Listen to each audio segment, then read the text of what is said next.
ಬೀದಿಗೆ ಬಂದು ನಿಂತಿದೆ ಸಾಹಿತ್ಯ. ಮೊದಲು ಹಾಡುಗಳು ಬರ್ತಿತ್ತು, ತುತ್ತು ಅನ್ನ ತಿನ್ನೋಕೆ ಒಬ್ಬ ಪ್ರೇಮ್ ಸೆರಗನ್ನ ಸರ್ಸೆ ಅಂತ ಹೇಳಿದ್ರೆ, ಇವತ್ತು ಜೀವಂತವಾಗಿ ನಮ್ಮ ಹೆಣ್ಣು ಮಕ್ಕಳು ಈ ಜಗತ್ತಲ್ಲಿ ಬದುಕಬೇಕೆಂದ್ರೆ ಅರ್ಥ ಏನ್ರಿ? ಬರೆದಿದ್ದೆಲ್ಲ ಸಾಹಿತ್ಯನ ಬಾಯಿ ಬಂದಂಗೆ ಸಾಹಿತ್ಯವನ್ನ ಬರೆದ್ರೆ ಎಲ್ಲಿ ಬಂತ್ರಿ ಇವರ ಸಂಸ್ಕೃತಿ? ಸಾಹಿತ್ಯ ಅನ್ನೋದು ಎಲ್ಲಿಗ್ ಬಂತ್ರಿ? ಬೀದಿಗೆ ಬಂದು ನಿಂತಿದೆ ಸಾಹಿತ್ಯ. ಸಾಹಿತ್ಯ ಒಂದು ಜೀವನವನ್ನ ರೂಪಿಸ್ಬೇಕು, ಬದುಕನ್ನ ರೂಪಿಸ್ಬೇಕು. ಮೊದಲು ಹಾಡುಗಳು ಬರ್ತಿತ್ತು, ತುತ್ತು ಅನ್ನ ತಿನ್ನೋಕೆ ಬೊಗಸೆ ನೀರು ಕುಡಿಯೋಕೆ, ಎಷ್ಟು ಚೆನ್ನಾಗಿ ಬರೀತಿದ್ರು.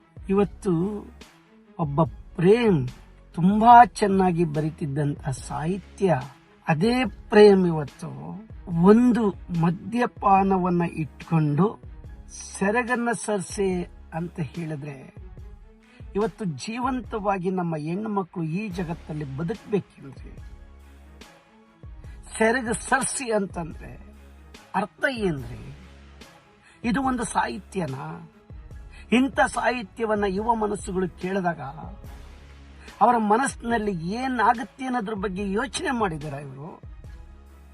ಬರೆದಿದ್ದೆಲ್ಲ ಸಾಹಿತ್ಯನ ನಾನ್ ಟ್ರೆಂಡ್ ಆಗ್ಬೇಕು, ನಾನು ಹೆಸರು ತಗೋಬೇಕು ಅಂತ ಹೇಳಿ ಬಾಯಿ ಬಂದಂಗೆ ಸಾಹಿತ್ಯವನ್ನ ಬರೆದ್ರೆ ಎಲ್ಲಿ ಬಂತ್ರಿ ಇವರ ಸಂಸ್ಕೃತಿ? ಇವತ್ತು ನಮ್ಮ ಹೆಣ್ಣು ಮಕ್ಕಳು ಭಾರತೀಯ ಸಂಸ್ಕೃತಿಯಲ್ಲಿ ತನ್ನದೇ ಆದ ವ್ಯಕ್ತಿತ್ವವನ್ನು ಉಳಿಸಿಕೊಂಡಂತ ಹೆಣ್ಮಕ್ಳು ಈ ಮಾತನ್ನ ಕೇಳಿದ್ರೆ, ಈ ಹಾಡನ್ನ ಕೇಳಿದ್ರೆ ಅವರ ಮನಸ್ಥಿತಿ ಏನಾಗ್ಬೇಕು ಅನ್ನೋದ್ರ ಬಗ್ಗೆ ಅವರೊಂಚೂರು ಯೋಚನೆ ಮಾಡಿದಾರ? ಎಲ್ಲ ಹೆಣ್ಣು ಮಕ್ಕಳು ಇದರ ವಿರುದ್ಧ ಹೋರಾಡಬೇಕು. ಇಡೀ ತಾಯಂದಿರು ಇದರ ವಿರುದ್ಧ ಹೋರಾಡಬೇಕು. ಇಂಥ ಹಾಡುಗಳು ನಮಗೆ ಬೇಕಿಲ್ಲ. ಎಂತೆಂತ ಬದುಕನ್ನ ಕಟ್ಟಿಕೊಡ್ತಕ್ಕಂಥ ಹಾಡುಗಳು ಬರ್ತಾ ಇತ್ತು. ಚಿ ಉದಯಶಂಕರ್ ಬರಿತಾ ಇದ್ರು, ದೊಡ್ಡರಂಗೇಗೌಡ ಬರಿತಾ ಇದ್ರು, ಅನೇಕ ಗಣ್ಯ ವ್ಯಕ್ತಿಗಳು, ಸಾಹಿತಿಗಳು, ದಿಗ್ಗಜಗಳು ಬರಿತಾ ಇದ್ರು.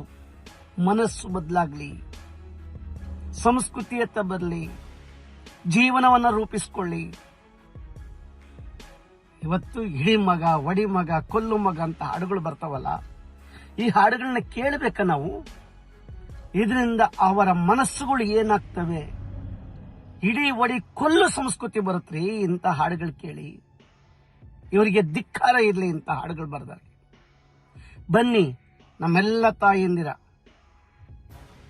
ಸುಸಂಸ್ಕೃತಿ ಇರ್ತಕ್ಕಂಥ ನಮ್ಮೆಲ್ಲ ಹೆಣ್ಣು ಮಕ್ಕಳು ಇದರ ವಿರುದ್ಧ ಮಾತನಾಡಿ. ಇಂಥ ಹಾಡುಗಳಿಗೆ ಧಿಕ್ಕಾರ ಇರಲಿ, ಬೇಡ ನಮಗೆ ಇಂಥ ಹಾಡುಗಳು. ಜನ ಕೇಳ್ತಾರೆ, ನಾನು ಬರ್ದಿದ್ದೆಲ್ಲ ಸತ್ಯ, ನಾನು ಏನ್ ಹೇಳ್ತೀನಿ ಅದೇ ಸತ್ಯ. ಯುವ ಮನಸ್ಸುಗಳನ್ನ ಗೆಲ್ಲಕ್ಕೋಸ್ಕರ ತನ್ನ ಬದುಕು ಏನಾದ್ರೂ ಚಿಂತೆ ಇಲ್ಲ, ಈ ಸಂಸ್ಕೃತಿ ಏನಾದ್ರೂ ಚಿಂತೆ ಇಲ್ಲ, ಈ ಜಗತ್ತೇನಾದ್ರೂ ಚಿಂತೆ ಇಲ್ಲ ಅಂತ ಹೇಳಿ ಬರೆದು ಬಿಟ್ರೆ ಅದು ಒಂದು ಸಾಹಿತ್ಯ ಅಂದ್ರಿ? ಈ ಸಾಹಿತ್ಯ ಬರೆದವರಿಗೆ, ಈ ಸಾಹಿತ್ಯ ಸಂಗೀತ ಕಟ್ಟಿದವರಿಗೆ, ಇದನ್ನ ಹಾಡಿದವರಿಗೆ ಧಿಕ್ಕಾರ ಇರಲಿ.